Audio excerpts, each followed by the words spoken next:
안녕하세요. 저는 현재 48살의 여성입니다. 경기도 외곽에 있는 한 펜션을 운영하고 있고요. 그곳은 특히나 외진 곳이라 집에서 거리가 1시간 반 정도 걸리는 거리죠. 보통 펜션을 운영하게 되면 그곳에서 상주를 하기 마련이지만 제 경우는 달랐어요. 남편 회사 문제로 어쩔 수 없이 출퇴근을 하고 있기 때문입니다. 그러다 보니 바쁠 때는 아침 7시에 출근해서 거의 밤 10시 이후에 퇴근은 하는 날이 많았죠. 그렇게 집에 들어오면 12시, 그때부터 밀린 집안일까지 하면 새벽 2, 3시가 되는 날도 허다했네요. 당연히 잠도 많이 잘 수 없고 온몸엔 파스 냄새가 진동을 할 정도였어요. 그럼에도 저는 그렇게 일하는 것 자체를 행복하다고 생각하며 지금까지 버텨왔어요. 왜냐하면 전 결혼하고 5년 동안 암수술과 항암 치료를 반복하는 고통스러운 생활을 해야 했기 때문입니다. 결혼하고 한 달이 채 지나지 않아서 암을 발견했고 신혼을 병원에서 보내게 된 거죠. 암이 유전이 되니 아이를 가질 계획은 접게 되었고 저는 남편에게 늘 미안해서 마음에 무거운 돌덩이를 올린 듯 살아야 했습니다. 그러다 보니 돈을 벌어 살림에 보태는 것 자체로 죄책감을 좀 덜어낼 수 있었던 거죠. 하지만 문제는 그걸 당연하게 여기는 시댁 식구들이었습니다. 특히나 시어머니는 늘 이런 식으로 말씀하셨어요. 까치 새끼도 부러진 다리 좀 고쳤다고 은혜를 갚는다는데 이 정도가 대수냐? 다리가 부러진 것도 아니고 그 무서운 암을 눈 감아줬는데 우리한테 더 잘해도 모자라지.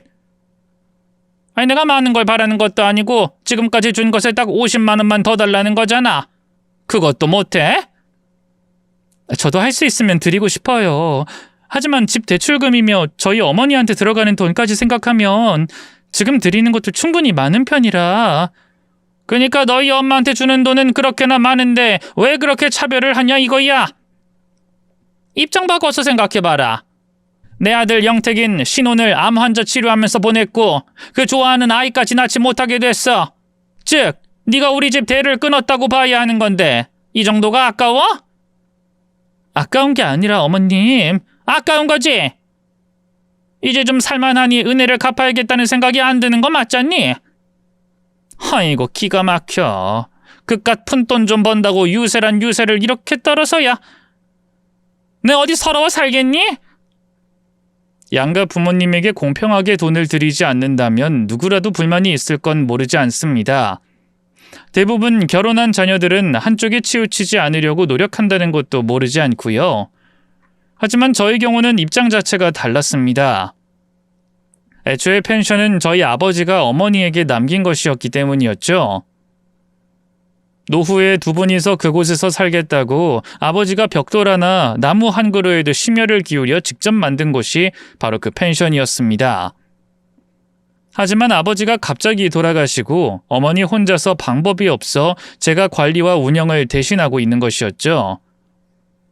물론 시어머니 역시도 이런 사실을 모르는 게 아니었습니다. 그럼에도 계속 고집을 피우셨던 거고요. 전 그날도 최대한 좋게 설명을 했죠. 제가 거기 사장이 아니니까 제가 어머니에게 드리는 돈은 용돈이라고 보지 마세요. 오히려 제가 월급을 타간다고 생각하시면 좋겠어요. 시끄러. 자식도 유산의 권리 있지. 어디서 되도 않는 핑계를 대니? 진짜 죄송해요. 제가 다음 달엔 조금 더 넣어드릴게요. 그러니까 노여움 푸세요. 됐다. 구질구질하게 너한테 돈 부탁하는 것도 나도 싫어.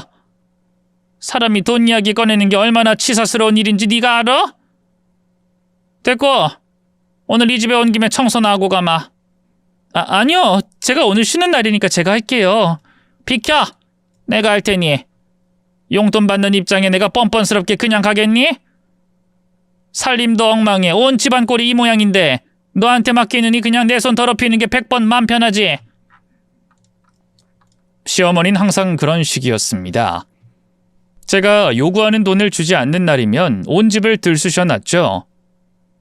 냉장고에 있는 것들을 모두 꺼내놓고 그릇, 찬장, 서랍까지도 모두 뒤져서 밖으로 꺼내놓곤 했거든요. 결국 그것들을 모두 치우는 건 제 몫이 됐고 저는 손님이 아예 없어서 쉴 수 있는 날이 더 힘들었습니다. 뿐만 아니라 신호이도 제게는 무서운 존재였죠. 남편과는 나이 차이가 무려 11살이나 나는 늦둥이 아가씨였는데 철이 좀 없었습니다. 이전에는 시어머니처럼 용돈이나 요구하는 정도였는데 제가 펜션을 관리하면서부턴 다른 요구를 하더군요. 언니, 이번에 딱 한 번만. 이번엔 진짜 친구들이랑 간다니까요. 진짜 안 돼요. 아가씨가 저번에도 친구들이랑 온다고 했으면서 남자친구랑 왔다 갔잖아요. 어머님한테 혼나요. 저 그때도 얼마나 곤란했는지 모르는 거 아니시잖아요. 사람이 갑자기 일정이 바뀔 수 있는 거지. 친구들이 다 취소해서 어쩔 수 없이 그런 거거든요. 애초에 왜 CCTV를 보고 있어서 우리 오빠가 알게 만드냐고요. 제가 거기 상주하지 않으니까 그건 어쩔 수 없는 거예요. 변태도 아니고 왜 감시 카메라를 돌려봐요? 어쨌든 이번엔 안 그런다고요. 친구들한테 이미 말을 해놨는데 그럼 거짓말쟁이라도 되라는 거예요? 가족끼리 그 정도도 못하면 펜션을 왜 운영해? 제가 어려운 거 부탁했어요? 성수기라서 자리도 꽉 찼는데 갑자기 이러시면 저 곤란해요. 참 곤란할 게 많다. 내가 새언니였으면 무슨 수를 써서라도 해줬어요. 다른 방문객은 한 번 왔다가 가는 사람이지만 우린 가족인데 당연히 그 사람들을 빼더라도 날 끼워줘야죠. 저는 그 말에 한숨을 짧게 쉬고는 대답했습니다. 그럼 차라리 제가 돈을 드릴 테니까 다른 펜션 잡으시면 안 될까요? 안 된다고요? 친구들한테 예쁜 펜션인 거 다 말했고 사진까지 다 보여줬는데 어떻게 다른 집을 예약해요? 진짜 새언니는 도움이 안 돼. 모르겠고 저 무조건 갈 거예요. 1년 동안 많을 때는 30번도 더 넘게 친구들 혹은 남자와 함께 저희 펜션에 오곤 했어요. 돈도 일절 내지 않은 것은 가족이니 그럴 수 있다고 생각은 했지만 문제는 너무 더럽게 사용한다는 거였습니다. 한 번쯤 펜션에 방문해 보셨다면 대부분의 펜션 규정이 얼마나 까다로운지 아실 텐데요. 설거지를 해라, 방도 치워라, 쓰레기도 다 비우고 깨끗하게 해라 등등 놀러 간 곳인데도 일하러 간 것처럼 요구를 하는 것도 허다하죠. 저희도 역시 초반엔 그런 식으로 운영을 했었습니다. 하지만 어차피 제 손으로 다시 해야 하는 경우가 많아서 편안하게 놀다 가라는 식으로 쓰레기만 한쪽에 몰아놓고 퇴실하는 정도의 규칙만 정해놨던 거죠. 하지만 신우인 그것조차 하지 않았어요. 무엇보다 돌아가신 아버지가 가꾼 정원까지 엉망으로 만들었고 나뭇가지에 맥주캔을 달아놓고 가기도 했죠. 그래서 최대한 신우이가 저희 펜션에 오지 못하도록 했던 겁니다. 솔직히 말해서 몇 번은 거짓말도 했고요. 그런데 그것에 불만을 가진 신우이가 어느 날은 일을 벌였죠. 캡스라는 민간 업체에 보안을 맡겨뒀는데 그곳에서 새벽에 연락이 온 겁니다. 저희 펜션에 유리창을 깨고 들어간 신우이가 남자친구와 함께 있다가 걸린 거였죠. 이 일로 화가 난 저는 남편과 크게 다투게 되었습니다. 당신한테 내가 몇 번을 말했어. 아가씨 단속 좀 제대로 하라고. 펜션 창문을 깨고 들어가서 거기서 술판 버리고 자는 게 말이나 되는 소리야? 그럴 수 있지. 애가 어리잖아. 어릴 때 그 정도 실수 안 해? 우리 아버지가 벽돌 하나, 작은 돌멩이 하나까지도 고르고 골라서 만든 곳이 거기야. 나한텐 단순한 일자리가 아니라 소중한 유산이라고. 소중하겠지. 그래도 산 사람이 먼저 아니야? 무엇보다 당신이 먼저 거짓말했다며. 영재 걔가 괜히 그랬겠어? 매번 간다 말을 해도 당신이 손님 꽉 차서 안 된다고 거짓말로 둘러댔던 게 화근 아니야? 애가 혹시 몰라서 찾아가 보니 비어있기에 화도 났을 거고. 그렇다고 창문을 깨? 그게 일반적인 상식 있는 사람이 할 짓이야? 나도 오죽하면 그랬겠어? 더럽게 써도 이건 정도를 벗어나니까 그런 거지. 전엔 화장실에 변기물도 안 내리고 그냥 갔더라. 휴지는 다 뽑아서 바닥을 엉망으로 해놓고 구비해 둔 양념 뚜껑 다 열어서 물 넣어놓고 그렇게 퇴실했어. 참을 만큼 참다가 도저히 안 되겠어서 사람 꽉 찼다고 거짓말했는데 그게 잘못이니? 아직 어리잖아. 그리고 당신한테 뭔가 불만이 있어서 그런 거고. 어리지. 하지만 이제 성인이고 다른 사람들은 직장 다니고 한참 사회활동하고 있는 나이야. 그 전에도 남자친구랑 우리 펜션에서 자고 간 것 때문에 어머님이 나한테 얼마나 뭐라고 했는데. 내가 상주를 안 하니 몰랐던 건데도 화살은 다 나한테로 왔어. 그럼 당신은 중간에서 중재라도 해줘야 하는 거잖아. 내 말이 틀려? 중재가 왜 필요해? 엄마한테 말 안 하면 되는 건데. 중재해야지. 적어도 아가씨는 앞으로 출입 금지야. 이것만큼 확실히 해. 남편은 짜증난 것처럼 한숨을 푹 쉬더군요. 유산으로 그거 하나 받았다고 생색내? 생색? 지금 이걸 생색이라고 하는 거야? 당신도 그러는 거 아니야. 옛날에 생각해봐. 난 신혼을 병원에서 보냈어. 그리고 대도 끊겼고. 그런데 우리 엄마도 나도 다 이해했잖아. 그럼 내 가족한테라도 잘해야 하는 거 아니야? 고작 유리창보다 내 동생이 덜 중요하다는 거야? 돈 좀 번다고 너무 치사하게 그러지 마. 까놓고 우리 가족한테 고마워해야 하는 게 당신 입장 아니야? 저도 당연히 남편에게 고맙고 미안한 마음이 있었어요. 하지만 그걸로 인해서 모든 걸 다 이해하고 넘기는 것은 물론이고 매번 돈까지 뜯기다 보니 힘든 건 사실이었습니다. 당시에 남편 벌이도 좋지 않았고 대부분의 생활비는 제 주머니에서 나가고 있는 실정이었거든요. 남편이나 시어머니는 제가 고마움을 모른다고 하지만 진짜로 고마워하지 않았다면 참지 못했을 겁니다. 오히려 제가 진짜 힘들었던 건 그걸로 계속 약점처럼 잡고 말하는 거였죠. 역시나 그날도 남편 말처럼 결국 그날의 불법 침입 사건은 쉬쉬하며 넘어가긴 했습니다. 그런데 저희 두 사람이 입을 다물었음에도 불구하고 결국 들키고 말았죠. 이유는 다름 아닌 그날 그 밤에 역사가 이루어졌기 때문이었습니다. 신우이가 자신의 임신 사실과 함께 직접 말한 거였어요. 당연히 시어머니는 제게 화살을 돌리고 역정을 내셨습니다. 너 어쩌면 이래? 저번에 내가 분명히 말했지. 남자친구는 뭔지 끌고 와서 너희 펜션 가는 거 못하게 하라고. 내가 몇 번을 말했어. 못하게 했는데 유리창까지 깨고 들어온 걸 어쩌겠어요. 왜 저한테 화를 내세요? 사람이 누울 자리가 있으니 다리를 뻗는 법이지. 네가 그 일 안 했으면 우리 딸이 그러지 않았을 거 아니야? 나이 많은 어른이라는 게 뭐야? 애 잘못되는 거 막아주고 바른 길로 이끄는 거지. 너 때문에 우리 딸 인생 망했어. 어쩔 거야? 이걸 어쩔 거냐고? 지금 그게 제 탓이라고 말씀하시는 거예요? 그럼 아니니? 나한텐 감쪽같이 속이고. 너 부모가 그리 가르쳤어? 들어보니 내 딸한테도 거짓말했다며? 친구들이랑 가려고 했었는데 네가 거짓말하는 바람에 그렇게 된 거 아니야? 술 먹고 술 취해서 그렇게 거길 찾아간 거 아니냐고? 그건 억지죠. 제가 오라고 한 것도 아니고. 그리고 어머님한테 말씀 안 드린 건 남편이 말하지 말자고 해서 그랬고요. 우리 아들 앞세워 방패로 쓰겠다? 참 뻔뻔하다 뻔뻔해. 암 환자의 병든 며느리로 들어와서 내 아들 앞길까지 막을 뻔하고 우리 집안 대까지 끊어버린 주제에 핑계도 많고 변명도 많고. 세상 다 억울하고 우리만 나쁜 년놈들이니? 너만 세상 착해? 잘못했다 한마디를 하기 싫어서 파락파락. 넌 정말 고마움이라고는 없는 애구나. 죄송해요. 그런 뜻은 아니었어요. 제가 이렇게 말하는 건 저도 억울해서 그런 거죠. 걘 어리잖니. 성인이라고 해도 무려 너보다 11살이나 어려. 그렇게 어린애가 천지구분 못하고 사고를 치려고 하면 나한테 말을 했어야 옳지. 아니야? 설령 애가 고집을 피워도 차근차근 설명해주고 잘 이끌어야 할 게 어른이 할 역할이고, 아님 적어도 피임 도구를 펜션에 구비를 해놨어야 할 거 아니야. 그것만 있었으면 일이 이렇게 커져. 어머님, 저희가 모텔도 아니고 그런 걸 왜 구비를 해요? 해야지. 막말로 거기가 마리 펜션이지 여관 모텔이랑 다를 게 뭐가 있어? 네가 자식을 안 낳아서 모르는 모양인데 애엄마들은 내 말이 100번 옳다고 할 거다. 저흰 가족 단위가 더 많이 와요. 오히려 그런 걸 취급하는 것도 이상해 보이고요. 난 모르겠고 너가 다 책임져. 내 딸 인생 망친 책임지라고. 결국은 돈이었습니다.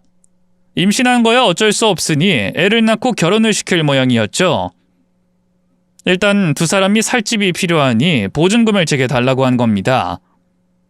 물론 그 정도 여윳돈은 없었어요. 돈이 생기면 뜯기고 또 모을만 하면 사고를 치는 통에 남아있을 여력도 없었던 거죠. 그래서 결국엔 저희 어머니에게 돈을 빌려서 보증금을 마련해 줬습니다. 한 가지 다행인 것은 아가씨 남자친구의 고향인 울산으로 따라 내려가게 되면서 한시름은 덜었다는 거죠. 그런데 하나가 가니 나머지 하나가 말썽이었습니다. 바로 저희 남편이 그 자리를 대신했거든요. 여보, 나 100만 원만 이체해줘. 월급 나오면 줄 테니까. 내가 지금 100만 원이 어딨어. 그리고 당신 저번 달에도 그 말하고 돈 안 줬잖아. 한 번에 주면 되잖아. 뭘 그런 걸 계산기를 두드려. 나도 죽겠어. 내 동생 출산 선물에 이런저런 거 주고 나니까 없는 걸 어쩌라고. 부부가 이 정도도 이해 못해? 회사가 어려워서 돈을 많이 받지도 못했고. 알았어. 근데 여보, 차라리 나랑 펜션으로 가면 안 돼? 그게 무슨 소리야? 아니, 당신 월급도 늘 부족하다고 하고 내가 이 집 대출에 생활비까지 다 내고 시어머니 용돈에 요즘엔 당신까지 계속 받아가고 있잖아. 차라리 펜션으로 같이 가서 이참에 거기 관리하면서 살면 훨씬 더 잘 살 수 있을 것 같아서 그래. 지금 나 무시해? 내 월급이 당신이 버는 돈보다 적다고 무시하냐고? 무시가 아니라 매일 출퇴근만 3시간이야. 기름값만 아껴도 이것보다 더 여유로울걸? 싫어. 남자가 가오가 있지. 구질구질하게 남이 싼 똥이나 치우면서 살아야겠냐? 어디 가서 내밀 명함이라도 있어야지. 난 자영업이고 뭐고 그런 일 하는 남자들 좀 한심해 보여. 뭐? 그게 왜 한심해 보인다는 거야? 말이 좋아서 사장님이지 그냥 청소부 아니야, 청소부. 마님 가정부? 뭐 하는 일만 놓고 보면 둘 다 쓰레기 치우는 인간들 맞잖아. 식당 사장이고 뭐고 싹 다 말이야. 무슨 말을 그렇게 해. 직업 비하 발언이야. 내 맘이지. 명함 하나 없이 쪽팔리게 무슨 사장이다 이러는 거 보면 그냥 인생 실패한 인간들처럼 느껴지는 걸 어쩌라고? 적어도 체인점 몇 軒 굴리면서 사람 써서 해야 사장 소리 들을 수 있는 거 아닌가? 구멍가게도 사장이고 시장에서 나물만 팔아도 사장 소리 듣는데 그게 무슨 자랑이라고. 저는 골치가 아파서 그냥 한숨 쉬고 말았습니다. 그래, 당신 생각 그렇다는 건 뭐라고 안 할게. 하지만 생각은 좀 해봐. 적어도 지금보다는 돈 더 안정적으로 벌 수 있을 거야. 여보, 우리 돈은 없지만 쪽팔리게 살지 말자. 난 돈 대신 명예가 우선인 그런 사람이고 난 돈 욕심 같은 거 하나도 없어. 솔직히 말해서 그런 남편을 이해하진 못했습니다. 명예가 우선인 거 좋죠. 그리고 제가 돈을 우선하는 것도 그리 당당하다고 생각하지 않고요. 하지만 막상 돈돈거리는 건 시어머니나 남편이 저보다 더 했습니다. 돈에 욕심 하나 없다면서 누구보다 돈을 필요로 했으니까 말이죠. 그래서 결국 저는 더 열심히 일을 해야 했습니다. 노력이라는 것도 해봤자 청소를 깨끗하게 하고 청결하게 만드는 게 전부였지만요. 저의 원칙상 손님들이 쓰고 나간 자리에는 모든 걸 다 치우고 세탁까지 바로바로 했습니다. 겉으로 깨끗하게 보인다고 그냥 두지 않았고 뭐든 다 새로 갈았죠. 그래서인지 펜션엔 보통 없는 단골 고객들이 많았습니다. 그중 한 고객님은 이런 말씀도 하셨죠. 제가 여기 주변에 다른 펜션도 몇 번 갔었어요. 근데 내가 집 먼지 알레르기가 있어서 들어서는 순간 알아요. 청소를 했는지 안 했는지. 근데 여긴 너무 깨끗해. 강아지가 동반되는 펜션인데도 침대 미치고 창틀이고 먼지 한 톨 없는 게 너무 신기하다니까요. 여기 청소하시는 분이 사장님이신 건가요? 아니면 청소하시는 분이 따로 있는 건가요? 대부분 제가요. 물론 성수기엔 따로 청소하는 사람을 단기로 쓰거든요. 대부분 나이가 좀 있고 꼼꼼하신 분들이요. 그래도 꼭 제 손은 한 번 더 거쳐요. 열 나오는 스팀 있죠? 그 청소기로 바닥도 다 소독해서 닦고요. 어머, 진짜 젊은 사람이 꼼꼼하시네. 실은 나 여기 힐링하러 가족들이랑 오잖아요. 일단 예쁘기도 하고 창문도 커다랗고 이번 휴가철에도 또 올게요. 기분 좋긴 했지만 장사가 잘 될수록 저는 점점 더 지쳐갔죠. 그래서 남편을 설득해 본 것인데 그마저도 거절을 하니 저는 다른 방법을 떠올렸습니다. 성숙이 한두 달만이라도 주말 부부로 지내자고 한 거죠. 남편은 의외로 괜찮다고 했지만 시어머니가 결사반대를 하시더군요. 이제 사람 많고 돈 좀 번다고 주말 부부? 그렇게 해서 이혼하는 사람들이 수두룩해. 내 주변에도 그렇게 하다가 결국 다 갈라섰고. 너 지금 이혼 준비하겠다는 말하는 거니? 절대 그런 거 아니에요. 그냥 바쁜 시즌에만 거기서 지내겠다는 말이고, 제가 너무 힘들어서 그래요. 몸으로 힘쓰는 일이다 보니 제 체력이 돈은 벌어야 하잖아요. 이에 시어머니는 저를 잠깐 노려보시더니 물었죠. 나한테 돈 주는 것 때문에 힘들다는 말을 돌려 말하는 거니? 솔직히 그런 부분이 아예 없진 않아요. 펜션이 회사도 아니고 벌이가 일정하지 않은데 어머님은 매달 일정한 금액을 달라고 하시니까. 그래서 성수기만이라도 돈을 바짝 벌어둬야 저도 안심이 되기도 하고요. 휴가철만이라도 허락해 주시면 안 될까요? 그 이도 허락했어요. 허락? 너 그러는 거 아니야. 내 아들이 오죽하면 허락을 했겠니? 결혼하고 병든 마누라 뒤치다꺼리 하다가 이제 좀 살만하니 아내가 내내 밖으로 나돌고 돈 벌어오니까 별소리를 안 해도 네 집안 꼴을 봐라. 살림은 엉망해. 제대로 밥을 하기래. 우리 태기나는 그렇게 안 키웠어. 근데 이젠 아예 집을 비운다? 절대 안 될 일이지. 안 되고 말고. 주말에 놀게요. 평일만이라도 아님 주말만이라도 안 될까요? 시끄러! 내가 많은 걸 바라니? 애도 안 낳아 살림도 안 해. 그게 며느리가 맞아? 결혼한 여자가 맞아? 그럴 거면 결혼 말고 아예 따로 살았어야지. 아프다고 내 아들한테 피해준 건 싹 다 있고 이제 와서 징징거리며 힘들다고? 은혜도 모르는 것 같으니라고. 에휴. 결국 제 계획은 좌절됐고 저희 어머니 그리고 단기로 직원을 구해서 성수기를 준비하기에 이르렀습니다. 초반엔 그럭저럭 버텼는데 8월이 넘어가니 이러다 내가 죽겠구나 하는 생각이 들 정도였어요. 하지만 저 하나 편하자고 고집을 부릴 수 없는 노릇이기에 시어머니 말씀을 따랐죠. 그런데 하루는 시어머니가 이른 아침부터 절 찾아오셨습니다. 저는 출근 준비를 하다가 놀라서 물었죠. 어머님, 이 시간에 어쩐 일로 오셨어요? 무슨 일 있으세요? 다른 건 아니고 우리 영지가 교통사고를 당했다고 하지 뭐니. 교통사고요? 어머, 아니 갑자기 교통사고라니 얼마나 다쳤는데요? 일단 그 이부터 좀 깨우고. 병원이 어디예요? 바로 가요.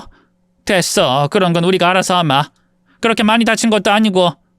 다리랑 뭐 팔이 부러졌나? 뇌출혈 그런 것도 있다고 하고. 그 정도면 많이 다친 거죠. 병원이 울산에 있죠? 아님 더 큰 병원으로 갔나요? 병원은 알 것 없어. 그거 말고 돈 좀 다오. 네? 돈이요? 그래, 당장 수술을 해야 한다고 하니까 바쁜 네가 직접 갈 필요도 없고 영택이랑 알아서 내려가면 된다. 그러니까 넌 금전적인 것 정도만 지원해줘. 근데 아가씨 아이도 낳은 지 시간이 좀 됐는데 그 남자 쪽은... 실은 둘이 잘 안 된 모양이야. 둘이 좋아서 죽겠다고 하면서 애까지 싸질러 놨는데 어디 연애랑 결혼이 갔니? 같이 살다가 성격이 안 맞았는지 헤어져 버렸지 뭐. 그래도 우리 영지는 울산 거기서 그대로 살 모양이니 넌 크게 신경 쓸 부분은 없을 거야. 돈은 영지가 수술 끝나면 알아서 주겠지. 그 부분은 걱정 말고. 어차피 못 받을 거라는 건 알고 있었습니다. 그때 당시 시누이의 나이가 30이 넘었지만 단 한 번도 제대로 된 일을 해본 적이 없었거든요. 일을 시작해도 제일 오래 근무한 게 3개월이었을 정도였으니 말 다 했죠. 하지만 사람이 다쳤고 수술까지 해야 하는 상황이니 그건 하나도 아깝지 않았습니다. 그런데 돈을 주고 얼마 안 가 시어머니가 황당한 요구까지 하더군요. 시누이의 딸을 돌보라며 저더러 울산으로 당장 가라고 하시는 겁니다. 어머님, 지금 저더러 울산에 가라는 말씀이세요? 그래, 난 애 서울로 올려서 병간호해야 하고 태기는 회사 가야 되는데 우리 집에서 누가 내 손주를 보겠니? 가족 좋다는 게 뭐야? 이렇게 힘들 때 애도 좀 봐주면 좀 좋아? 하지만 지금 한참 성수기라 제가 자리를 비우기가 어려워요. 그것도 일주일이나 예약자들이 꽉 차 있는데 다들 저보고 오는 거라 저희 어머니 혼자서 할 수 있는 부분도 없고요. 숯불도 피워야 하는데 지금 저 말곤 못해요. 제 말에 시어머니는 발끈하시며 소리를 지르셨죠. 예약을 취소하면 되는 거지. 지금 그게 중요해? 예약을 취소하면 제가 오히려 돈을 더 줘야 하는 상황이 와요. 어머님, 차라리 병간호를 사람을 쓰고 어머님이 아이를 보시면 안 될까요? 제가 간병인 구해볼게요. 네가 애를 안 낳아서 그렇게 독한 거니? 아님 돈에 미친 거니? 너 정말 사람이 너무 변했다. 영지 내 딸이야. 내 딸이 아파서 병간호를 부모가 하는 게 이상해? 굳이 남의 손 빌려야겠어? 더구나 너 하는 일 좀 빠지는 게 뭐가 그렇게 어려워? 그거야말로 사람 쓰면 그만이지. 청소는 개나 소나 하는 일이지만 내 손녀 남의 손 타게 해야겠어? 그럼 차라리 여기로 불러오면 제가 펜션에서 돌보거나 출퇴근을 그냥 가! 4살짜리 애 보는 게 뭐 힘들어서 오라가라 야! 내 손녀도 낯선 환경에 적응하는 게 더 힘들 텐데 지금은 앞집에 여자가 봐주고 있다는데 언제까지 봐주겠냐고. 남의 새끼라고 막대할까봐 난 요즘 잠도 잘 못 자. 하지만은 얼어 죽을. 입장 바꿔서 네 엄마가 사고 났는데 내가 너한테 간병인 쓰고 뒤로 빠져 있으라고 하면 기분 어떨 것 같아? 저도 이해를 못한다는 게 아니라 그때 드린 수술비가 다 그 돈이라서. 돈? 돈이 아까워? 그깟 수술비? 솔직히 까놓고 빚을 내서라도 넌 우리한테 해줘야 할 입장이야. 개구리 올챙이 시절 모른다더니 아파서 빌빌거리던 거 안 버리고 걷어준 것만으로도 그 정도는 해야지. 세상 어떤 부모가 내 자식이 암 걸린 여자랑 살겠다는데 그냥 둬? 세상 어떤 시부모가 암 유전될까봐 애 안 낳겠다는 걸 이해하냐고? 고마운 줄 알고 내 말 들어. 이거 명령이야. 부탁 아니고 명령. 그러니 잔말 말고 예약한 거 다 취소하고 가. 얼른. 다행이라고 해야 할지 모르겠지만 당시 예약자들이 다 제 단골 고객님들이었습니다. 예약금을 환불해 준 것은 물론이고 무료 숙박권까지 지급하며 제 사정을 말씀드렸죠. 몇 분은 크게 실망을 하셨지만 대부분은 이해해 주시고 넘어가셨고요. 그렇게 저는 급하게 일정을 바꾸고 울산으로 내려갔습니다. 헌데 막상 울산에 도착했을 때는 기가 막히더군요. 시누이의 딸을 대신 돌보고 있던 사람이 제게 돈을 요구했기 때문이죠. 그분 말로는 돌봐주면 하루에 일당을 20만 원을 주겠다고 약속을 했고 그 돈은 저한테 받으라고 했다는 겁니다. 결국 저는 돈을 또 저희 어머니에게 빌려서 5일 동안 봐준 돈 100만 원을 드려야 했고요. 그뿐만 아니라 집도 엉망이었습니다. 도저히 아이를 키우고 있는 집으로 볼 수 없을 정도로 난장판이 따로 없었어요. 그날 도착하고 그 집을 치우면서 저희 어머니와 통화를 했죠. 미쳤어. 아주 미치지 않고서 이런 짓을 어떻게 해? 내가 여기 계약해줬을 때 분명 약속을 했다고. 집 안에서 담배 안 피운다고. 근데 지금 여기 온통 니코틴 자국이야. 담배? 사돈댁 딸이 담배를 펴? 애 엄마가? 그건 기본이고 음식물에 뭐에 지금 전쟁이 따로 없다니까? 여기서 지내면서 애 돌보라고 했는데 어디 누울 자리라도 있어야 내가 쉴 거 아니야. 진짜 사돈 해도 너무하시네. 맘 같아선 정말 결혼이고 뭐고 다 때려치우라고 하고 싶어. 너 고생하는 거 뻔히 보면서도 어쩜 그래? 어머니가 속상해하자 제 마음이 오히려 누그러들었습니다. 그래도 나 아플 때 옆에 있어준 건 사실이잖아. 그것도 그래. 그냥 있었던 거지 뭐 하나 해준 거 있어? 이서방은 일한다고 병원에 가끔씩 얼굴만 드밀었고 사돈도 마찬가지고. 당시 사돈 처녀도 한 번 온 적도 없었잖아. 근데 그걸 아직까지도 자기들이 뭐라도 해준 것처럼 구는 거 보면 어우 속 터져. 그건 그렇지만 애 안 낳는다는 것도 이해해준 건 사실이잖아. 5년 동안 말 안 하고 가만히 있었던 것도 나한텐 고마운 일이었고. 엄마도 속상해서 그렇지. 일부러 아팠던 것도 아닌데 잠도 제대로 못 자는 널 굳이 그 먼 지방까지 내려보내는 게 말이 되는 소리야? 그 애는 괜찮고? 얌전하고 착한 것 같아. 좀 말라서 뭐라도 먹여야 될 것 같고. 에휴, 이래서 애는 아무나 낳는 거 아니지. 이왕 갔으니까 펜션 일은 너무 걱정 말고 내가 가끔 가서 들여다볼 테니까 거기에 있는 김에 쉬엄쉬엄 해. 또 결벽증 도져서 여기저기 치운다고 몸살 앓지 말고, 알겠어. 고마워, 엄마. 말은 알겠다고 했지만 그 집을 치우는 것만 장작 10시간이 걸렸습니다. 가장 큰 종량제 사이즈 기준으로 7봉투가 나왔고 음식물 쓰레기는 5번을 날라야 했을 정도였죠. 가장 급한 아이 옷을 다 세탁하고 이불과 수건, 커튼은 싹 다 걷어서 세탁소에 맡겼고요. 제가 도착한 바로 다음 날은 방역업체를 불러서 벌레를 퇴치했고 나간 김에 공기청정기까지 구매를 해놨더니 좀 살만해졌습니다. 그 다음엔 아이에게 제대로 된 음식을 만들어줄 수 있었죠. 당연히 그곳에서 이틀 동안 제대로 쉬진 못했습니다. 이제 좀 쉬어볼까 하던 차에 저희 어머니에게 연락이 왔죠. 엄마 무슨 일이야? 너무 급한 일이라서 그래. 순간 저는 정신을 차리고 일어나서 앉았어요. 왜? 엄마 어디 다쳤어? 왜? 뭐 때문에? 그게 아니야. 사실 어젯밤에 감시 카메라 보냈는데 작동을 안 하더라고. 고장났나 해서 와봤지. 근데 우리 정원에 뭐가 막 설치돼 있는 거야. 누가 우리 펜션에 무단으로 침입했다는 거야? 나도 몰라. 무슨 말인지 엄마가 알아볼 건데 정원이 엉망이 된 것 같아. 저걸 어쩌면 좋니? 경찰에 신고라도 할까? 아니야. 혹시 모르니까 신고는 하지 말자. 내가 일단 갈게. 저는 시조카까지 데리고 차에 올랐습니다. 실제로 제가 설치해둔 감시 카메라는 검은 화면만 나와서 확인이 불가능했거든요.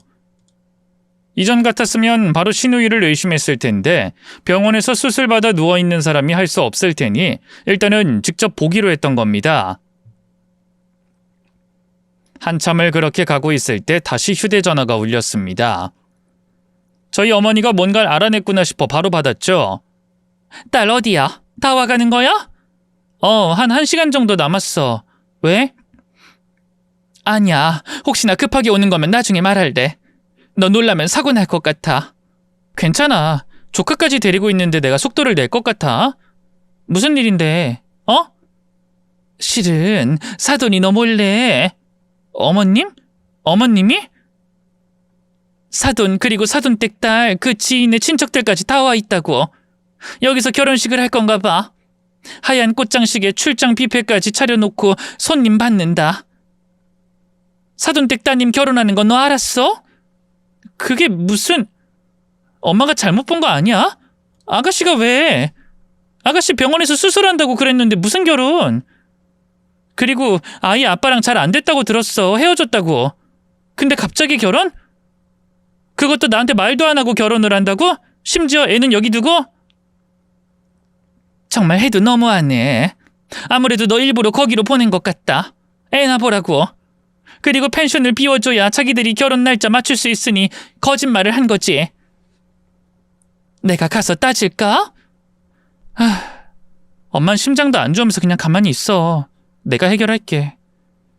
저희 어머니는 10년 전에 심장 수술을 할 정도로 약한 분이라 시조카만 맡기고 저 혼자서 그곳으로 들어갔습니다.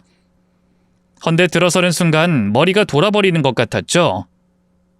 일단 저희 아버지가 직접 만든 작은 연못에는 구슬공이 잔뜩 띄어져 있었어요. 더구나 어머니가 아끼셨던 나무는 전구를 칭칭 감아 놓는 것도 모자라 가지를 꺾어서 장식으로 만들어 놓은 겁니다. 거기에 더해서 제가 가꾼 꽃밭 위에는 식탁들이 자리를 잡고 있었고 사람들이 그걸 지근지근 밟고 서 있었네요. 저는 너무 어이가 없어서 그 상황을 보고 있었는데 남편과 시어머니가 절 발견하곤 뛰어왔죠. 그리곤 급하게 사람들이 보이지 않는 펜션 뒤편으로 끌고 와서 묻더군요. 여보, 당신은 여기 있어? 조카는? 울산에서 있으라니까 왜 여길 와? 지금 그걸 말이라고 해? 당신이야말로 바쁘다며. 병원에 동생 보러 간다고 하지 않았어? 근데 결혼식? 그것도 나 몰래 이러는 게 말이 된다고 생각해? 우린 가족이잖아. 무엇보다 급하게 할 수밖에 없는 상황이었어. 당신도 들어보면 이해해. 뭘 이해해? 집을 이렇게 엉망으로 해놓고. 예쁘기만 하고만 뭐가 엉망이야. 꽃은 다시 자라고 가지도 다시 자라. 이벤트 업체에서 저렇게 만든 걸 어쩌라고. 그리고 내 동생도 제대로 결혼은 해야 할 거 아니야. 시어머니 역시 그 말을 듣곤 거들더군요. 그래, 너도 좀 이해하고 넘겨. 집이 중요해? 산 사람이 중하지? 우리가 오죽했으면 너한테 말을 못했겠어. 성숙이라고 눈이 돌아서 우리한테 안 빌려줄 게 뻔하니 그렇지. 어머님, 이건 아니죠. 이게 유리창 깨고 들어온 아가씨랑 다를 게 뭐예요? 거기다 교통사고라고 거짓말까지 하고 돈 받아가셨잖아요. 그건 뭔데요? 제가 묻자 시어머니는 흠하며 목을 가다듬더니 짜증난 듯 한숨을 쉬셨죠. 그래, 좀 받았다. 내 딸 결혼하는데 보탰어. 그럼 저 어린애를 그냥 둬? 친아빠도 떠난 마당에 자기 좋다는 남자 생겼으면 보내야 될 거 아니야. 우리 딸 임신했어. 그래서 그랬다고. 임신이요? 지금 낳은 아이도 제대로 못 보는데 임신을 또 해요? 제 말에 시어머니는 갑자기 주변을 보더니 조용하라며 낮게 윽박을 질렀습니다. 남편이 그때 설명을 해줬는데 대충 이전에 낳은 아이에 대한 걸 상대 남자가 모른다는 말이었어요. 혼인신고도 하지 않고 같이 살기만 했으니 서류상으로 아무런 문제가 없다면서 제게 비밀을 엄수하라고 하는 겁니다. 저는 당연히 어이가 없었죠. 이미 태어난 아이를 없는 아이로 한다는 게 말이 안 되는 일이니까요. 제가 그렇게 따지자 시어머니는 이렇게 말했습니다. 이왕 이렇게 된 거 너희가 키우면 되지 않니? 어차피 애 하나도 안 낳을 참이었잖아. 겸사겸사 우리 딸 미래도 밝혀주고 너희한테도 거저 애가 생긴 거나 다름없잖아. 아니야? 내가 거기까지 다 보고 너 울산 내려보낸 거야. 그래야 미리미리 정도 들지. 말이 되는 소리라세요. 말이 왜 안 돼? 양심이 있어야지. 우리 집안 대가 왜 끊어졌는데? 빌어먹을 암 같은 질병이나 걸리는 너 때문이잖아. 다른 집 시어머니 같았으면 진작에 너 내쳤어. 하지만 난 그거 다 이해했고 내 아들도 너 아픈 거 아니까 그냥 접어줬잖니. 그럼 너도 지고 들어와야지. 아직까지도 그 말씀만 하시는 거예요? 저요, 그것 때문에 평생을 죄인처럼 살았어요. 저 결혼하고 5년 아팠던 것 때문에 10년을 이렇게 살았다고요. 돈 달라는 거 다 드렸고 해달라는 것도 다 드렸어요. 근데 어쩜 그걸로 또 약점을 잡으세요? 더구나 아이한테도 못할 짓이잖아요. 아이 엄마가 멀쩡하게 살아있는데 애를 숨기다뇨. 조용 못해? 어디서 입 다물어. 사람들 들어. 이제 곧 시작할 거니까 넌 모르는 척해. 그리고 미안한 걸 알면 너랑 태기 딸로 키우면 되는 거야. 시어머니가 더는 듣지 않겠다는 듯 한복 치맛단을 추스르며 그 자리를 떠나더군요. 그러자 남편이 제 등을 밀면서 얼른 여기서 나가라고 하는 겁니다. 저는 짜증을 내며 손을 뿌리쳤죠. 여보, 당신도 알았지? 알면서 나 속인 거지? 그래, 알았어. 그게 왜? 내 동생 딸이야. 애 하나 키우는 게 뭐가 힘들어? 밥상에 숟가락 하나 더 올리는 거잖아. 그리고 딸 있으면 좋지. 나중에 우리 늙으면 효도도 해줄 거고 당신한테도 이득이잖아. 10달 배 아파 안 낳아도 되는 게 이득. 진짜 단단히 미쳤구나. 당신한텐 애가 노후 자금이야? 그리고 당신 이제까지 살면서 집안일 한 번을 거둔 적 있어? 심지어 내가 돈 벌기 시작하면서 집에 돈 한 푼 안 가져왔잖아. 근데 애가 그냥 커? 말이나 되는 소리래. 대출금도 매번 내가 냈고 생활비도 보험금도 하다못해 당신 휴대전화 비용까지도 나한테 손 벌렸으면서 애를 키워? 유세 떨지 마. 그냥 좀 적당히 하면 되잖아. 펜션도 그래. 이렇게까지 관리 잘할 이유 있어? 다른 집처럼 좀 대충 해. 그럼 당신이 힘들다고 징징거리지 않을 거 아니야. 혼자서 부지런 떨고 깔끔 떠니까 힘들다고 매번 징징거리지. 보면 일을 만들어서 하는 것 같아. 저는 어이가 없어서 눈을 꾹 감았네요. 그런데도 남편은 그런 제게 계속해서 돈 가지고 유세 떤다. 아이 키우는 거 별것도 아니다. 가족들이란 이럴 때 도움을 줘야 한다며 끊임없이 말했습니다. 속으로 이것도 참고 넘겨야 하나, 어디까지 참아줘야 하나 부글부글 끓는 걸 꾹꾹 삼키고 있을 때였어요. 시누이가 시어머니에게 이야기를 들었는지 드레스를 입고 제 앞에 성큼성큼 다가왔습니다. 그러더니 절 마치 잡아먹을 듯이 노려봤죠. 내 인생 망치려고 여길 와요? 애는 어쩌고? 언닌 책임감이라곤 진짜 없는 사람이네요. 지금 누구한테 책임감을 운운해요? 애 버리고 결혼식 하려고 하면서? 남편은 일단 시누이를 진정시키려고 뭐라고 했지만 시누이는 눈 하나 깜빡하지 않았습니다. 오히려 본인이 억울하다는 듯 배를 내밀며 따지더군요. 오히려 언니가 고마워해야죠. 제가 얼마나 힘들게 낳았는데 그거 공짜로 주는 거잖아요. 유전병 걸릴까봐 애도 못 낳는 주제에 감사하다고 절을 해야지. 참을 인을 3번도 아니고 한 30번을 새겼습니다. 만약에, 정말 만약에 저한테 미안함을 알고 죄책감도 가지면서 아이를 부탁했다면 전 아마도 받아줬을 거예요. 하지만 자신의 아이를 그거라고 표현하는 사람이 뻔뻔하게 제 앞에서 말을 하니 더는 견딜 수가 없었습니다. 그래서 저는 분을 이기지 못하고 뺨을 때렸죠. 그러자 남편이 놀라서 제 뺨을 때렸고 전 거기에 눈이 뒤집혀서 두 남매의 머리채를 쥐어뜯기 시작했습니다. 소란스러움에 시어머니가 놀라서 저희 사이에 끼어들었지만 저는 막무가내로 발길질까지 했죠. 그러다 보니 사람들이 펜션 뒤로 싹 다 몰려왔고 전 모든 걸 밝혔습니다. 아이가 있다는 것부터 시작해서 그걸 저희 부부에게 떠넘기려 한다는 것, 제 사유지에 몰래 와서 이런 짓을 벌인 것까지 모두 말이죠.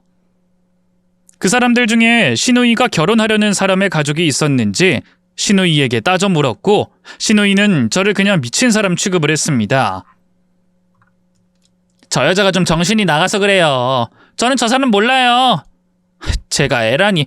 전 태연 씨랑 결혼하면서 남자랑 손 처음 잡아본 그런 사람이거든요. 아가씨, 거짓말 좀 하지 마세요. 누구더러 아가씨라고 하는 거예요. 나가세요, 아줌마. 동네에 미친 여자가 하나 있다고 조심하라고 하더니 딱 이 사람이었네. 경찰 불러요? 저 진짜 가만 안 있어요. 어찌나 뻔뻔한지 사람들까지도 그 상황이 혼란스러워할 정도였어요. 하지만 마침 저희 어머니가 아이를 안고 제가 있는 쪽으로 오면서 제 말에 힘이 실렸죠. 4살 된 시조카가 시누이를 보자마자 엄마라고 불렀기 때문입니다. 결국 시누이와 결혼을 하려던 남자는 나비 넥타이를 시누이의 얼굴에 던지며 떠났고 자연스럽게 결혼식장에 온 사람들은 축의금을 회수해서 가기 시작했어요. 모두가 떠난 뒤에 웨딩업체 사람들은 하나둘 철거를 했고 뷔페 음식을 나눠주러 온 요리사들만 눈치를 보며 서 있었죠. 이에 시어머니는 바닥에 앉아서 곡소리를 냈고 시누이 역시도 화장이 번질 정도로 눈물을 흘렸습니다. 그러자 남편이 짜증이 났는지 제게 소리를 지르더군요. 당신 참 못났다. 가족 허물을 꼭 벗겨야 하냐? 그냥 좀 넘어갔어야지. 애가 어려서 말실수를 좀 한 건 알겠어. 근데 결혼식 날에 뺨 때리고 머리채 잡고 그런 말을 짓거려? 사람이 어쩌면 그렇게 독해? 암 걸리고 나오면 다들 그렇게 독종으로 변해? 은혜도 모르고? 말 잘했네. 그놈의 은혜. 야, 나 갚을 만큼 충분히 갚았어. 야? 지금 나한테 야라고 했어? 너랑 나랑 동갑인데 야자소리 못해? 그리고 이젠 나도 더는 안 참아. 우리 아버지가 남긴 펜션을 모텔로 쓰는 아가씨나 야외 결혼식장으로 쓰려고 거짓말한 어머님이나 매번 그놈의 은혜 갚으라는 것도 지겨워. 내가 무슨 은혜를 그렇게 받았니? 너 나한테 병간호 했어? 아님 병원비라도 냈어? 우리 엄마가 다 했어. 우리 아빠가 돌아가시기 전에 돈 다 줬고. 아니, 난 애도 못 낳고 대도 끊겼고 오히려 좋아했잖아. 찬성했잖아. 너 애 싫어하는 거 내가 모를 줄 알아? 근데도 난 참았어. 그래도 별말 안 하고 이혼하자 안 한 것만으로도 고마워서. 하지만 이건 선 넘었지. 에? 키우고 싶으면 얼마든지 키워. 근데 난 빠질게. 그렇게 연민 넘치는 너희 집 식구랑 해봐. 지금 그게 무슨 말이야? 이혼할 거라고. 이혼한다고 너랑. 남편은 놀라서 입을 벌렸는데 시누이는 얼른 이혼하라고 소리를 꽥 질렀고 시어머니 역시 마찬가지였습니다. 하지만 남편만은 손발을 부들부들 떨고 있었죠. 이전처럼 제게 따지지도 못했고 은혜를 모른다며 소리를 지르지도 않았고요. 그걸 본 시어머니가 끼어들었죠. 이혼해! 싹 다 이혼해서 재산 분할 받으라고! 근데 남편이 그런 시어머니에게 소리를 질렀습니다. 엄만 좀 가만히 있어! 너 왜 화를 내? 제가 먼저 하자고 하잖아! 결혼 15년이면 재산 분할 받아! 그럼 너도 새 출발해! 병 있는 애랑 결혼해서 살 생각한 것 자체가 잘못이야.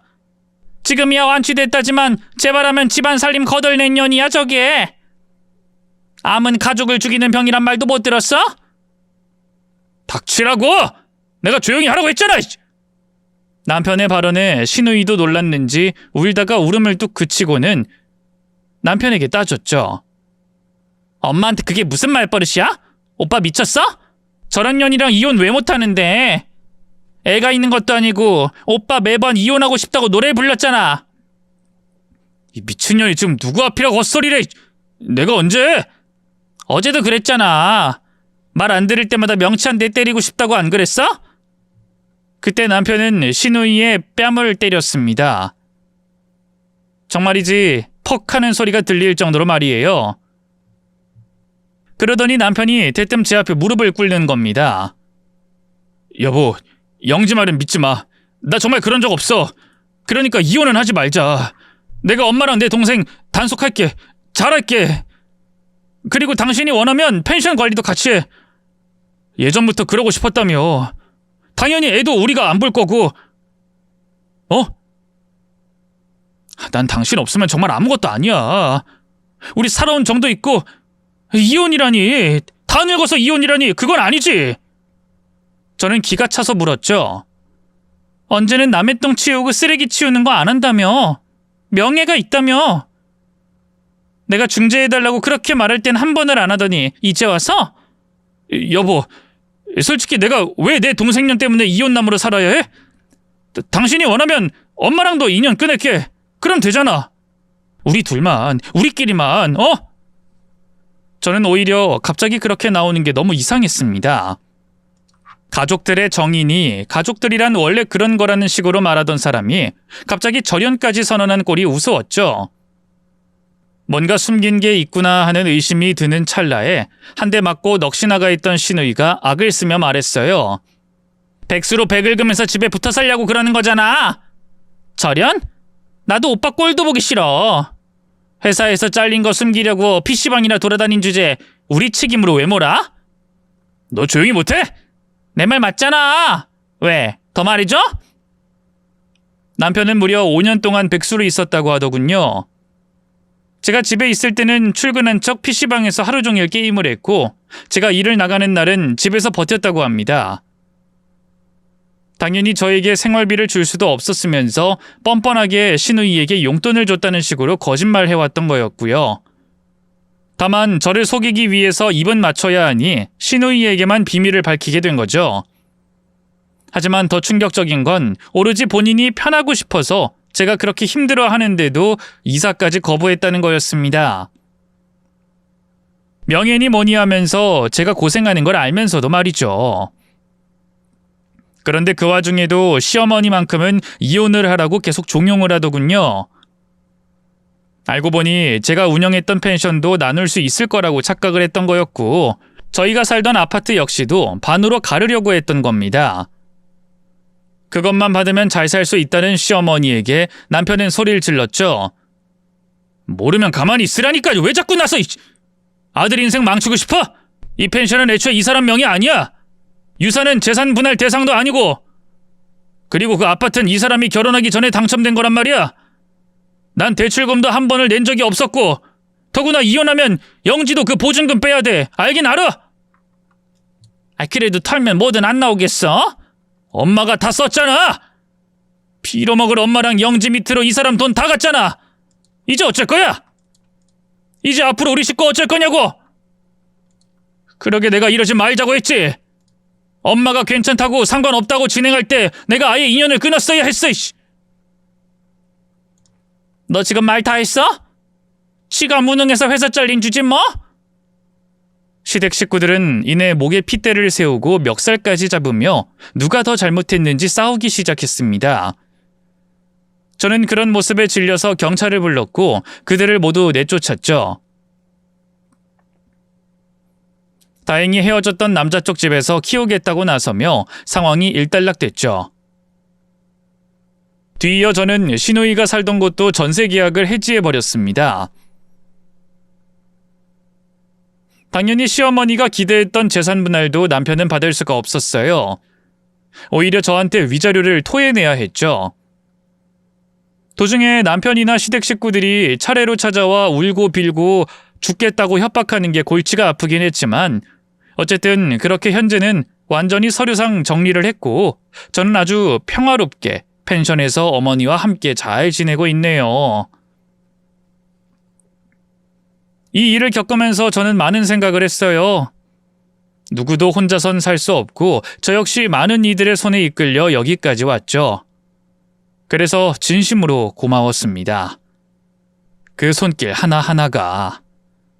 하지만 그 고마움을 당연한 빚으로 받아들이는 사람들을 오랜 시간 겪었고 은혜를 강요하고 갚으라며 죄인 취급하는 사람들을 마주하며 이제야 확실히 알게 됐네요. 고마움은 선물이 되어야지 청구서가 되어선 안 된다는 것이죠. 드디어 긴 소란이 지나가고 이제야 마음에 바람이 듭니다. 한때는 얽히고 설킨 정이었지만 지금은 조용히 놓아줄 수 있게 되었네요. 앞으로 남은 인생 더 잘 살 수 있겠죠? 지금까지 제 하소연 들어주셔서 너무 고맙고 끝까지 들어주신 분들을 위해서도 기도할게요. 그저 매일을 무탈하게 좋아하는 것들과 좋아하는 사람들 사이에서 행복하시게. 모두 감사합니다.